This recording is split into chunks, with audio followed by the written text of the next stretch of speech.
Tiniyak ng palasyo ang patas na pagtrato ng batas kaugnay umano ng mayayamang pamilyang kasosyo sa Malampaya Power Plant at ibang planta para maitaas ang kuryente. Ayon kay PCOO Secretary Sunny Coloma, walang nasa ibabaw ng batas. Sinabi rin ng kalihim na kumikilos na ang gobyerno para maibsan ang pasanin ng taong bayan dahil sa scheduled shutdown ng Malampaya Power Plant.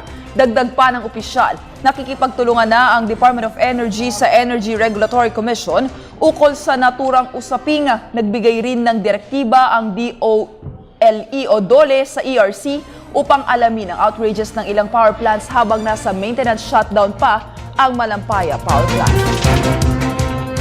The government's foremost concern is to ease the people's burden on the imposition of power rate adjustments brought about by the Malampaya shutdown.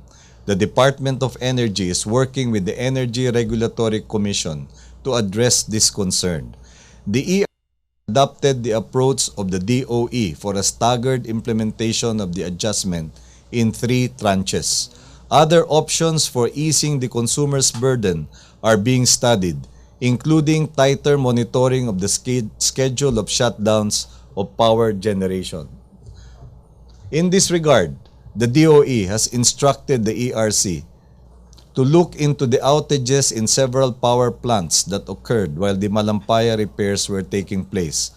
Under the EPIRA law, both DOE and ERC are mandated to ascertain that power rate adjustments are not driven by anti-competitive or market abuse practices.